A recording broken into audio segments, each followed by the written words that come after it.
میرے خیال میں جس چیز کا آپ سے تو کیا ایسا کوئی ڈسکشن ہے، آپ اس بارے میں کیا کہیں گے؟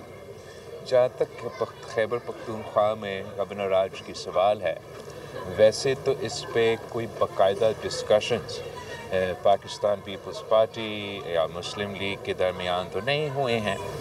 میرے خیال میں جس چیز کا آپ ذکر کر رہے ہوں اس کے وہ حالات جو بنتے جا رہے ہیں اور یہ جس سمت پہ خاص طور پہ پختونخوا کی سیاست، مگر جو پی ٹی آئی کی سیاست جس طرف وہ آگے بڑھتا جا رہا ہے، وہ خود ایسے حالات پیدا کر رہے ہیں جس سے وہ وفاقی حکومت کو مجبور کرے کہ وہ سخت اقدامات لے۔ ان سخت اقدامات میں ایک آپشن، آئینی آپشن ضرور گورنر راج موجود ہے، مگر اس پہ کوئی باقاعدہ ڈیسیژن یا ڈسکشن ابھی تک نہیں۔ جنرل فیض حمید کو آج 14 سال کی سزا ہوئی ہے، یہ جو ہونے جا رہا ہے، آپ کیا سمجھتے ہیں اس کو کس نظر سے پاکستان پیپلز پارٹی دیکھتی ہے؟ جی یہ ایک تاریخی فیصلہ ضرور ہے اور جنرل فیض صاحب کو 14 سال سزا آج ملا ہے مختلف جرائم کے مطابق، جہاں تک مجھے اندازہ ہے شاید مزید تحقیقات اور انویسٹیگیشنز یا ٹرائلز ہونے ہیں۔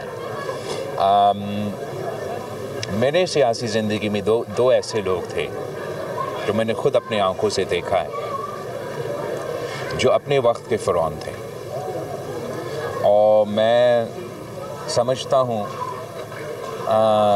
کہ یہ ایک تو خان صاحب خود ہیں جو وزیر اعظم ہوتے ہوئے ہر کسی کو جیل بھیجنے کا نہ صرف دھمکی عملی طور پہ بھیج بھی جاتا تھا، اور وہ طاقت کا نشہ میں پتہ نہیں کیا کیا دھمکیاں دیتا تھا کہ وہ اے سی بھی نکال دے گا، وہ فلاں کر دے گا، وہ فلاں کر دے گا۔ انہوں نے یہ ہماری سیاست میں ایک بار پھر ایک بری روایت ڈالی تھی کہ نہ صرف کہ جو سیاسی حریف ہیں، مگر ان سیاسی حریف، ان سیاسی مخالف کے جو گھر کے عورتیں ہیں، خواتین ہیں، ان کو بھی نشانہ بنایا گیا، اور مریم شریف صاحبہ کو اور الطاف پر صاحبہ کو جس انداز میں ٹارگٹ کیا گیا، اور پھر اس میں ہم نے خود اپنے آنکھوں سے دیکھا کہ کس طریقے سے اس کو اسی زندگی میں ان ایکشنز کا نہ صرف جواب دینا پڑا، اب وہی اسی قسم کی مشکلات آج بھگت رہے ہیں، اور وہ متفق عمل ہے کہ وہ آج خود جناب جیل میں ہیں۔ اس کے ساتھ ساتھ ایک یہ جنرل فیض صاحب جو اپنے طاقت کے نشے میں نہ کسی سیاستدان کو، نہ کسی میڈیا ہاؤس کو، نہ کسی ہماری سوسائٹی میں، اس نے اپنے عہد کے خلاف ورزی، اپنے کام کے خلاف ورزی کرتے ہوئے پتہ نہیں کیا کیا، اور آج ہم وہ دن دیکھ رہے ہیں کہ اس کو بھی اسی زندگی میں ان کے جرائم کا جواب دینا پڑ رہا ہے۔ میں سمجھتا ہوں کہ یہ ایک بہت تاریخی فیصلہ ہے۔ اب ویسے تو مکمل ڈیٹیلز مجھے موقع نہیں ملا نہ دیکھنے کے لیے، نہ اس کا تفصیل پہ پتہ کرنے کے لیے۔ میرا خیال میں اب آگے اس کے لیے بھی اپیل کے اور ایسے فورمز موجود ہوں گے۔ اپنے طور پہ تاریخی فیصلہ ہے، اور میں سمجھتا ہوں کہ سب کو توبہ بھی کرنا چاہیے اور اپنا زندگی کو ایسے گزارنا چاہیے، خاص طور پہ وہ لوگ جن کو کسی نہ کسی وجہ سے اللہ تعالیٰ کبھی آپ کو کوئی موقع دیتا ہے، اختیار دیتا ہے، ذمہ داری دیتا ہے، تو اس ذمہ داری کو آپ کو صحیح انداز میں اس پہ عمل درآمد کرنا چاہیے۔ سر، اس سے جڑا ہوا ایک سوال ہے، ماضی میں لیفٹیننٹ جنرل شجاع پاشا اور ظہیر الاسلام پر بھی اسی طرح کے الزامات تھے کہ وہ پولیٹیکل انجینئرنگ کرتے ہیں، سیاسی سرگرمیوں میں ملوث ہیں۔ آپ سمجھتے ہیں کہ ان کو بھی اس طرح کا ان کا بھی ٹرائل ہونا چاہیے؟ میرے خیال میں ان میں سے ایک کے خلاف تو ٹرائل ہوا تھا اور سزا ایٹسیٹرا بھی ہوا تھا، دوسرا کے خلاف ابھی تک نہیں ہوا۔ میں کسی انڈیویجول کے بارے میں یا کسی اسپیسیفک کیس کے بارے میں تبصرہ نہیں کرنا چاہوں گا، مگر میں سمجھتا ہوں کہ آج کا فیصلہ تاریخی ہے، اور وہ ضرور ایسے راستے کھولیں گے۔ ایک تو ایک واضح پیغام بھیجیں کہ جس قسم کی مداخلت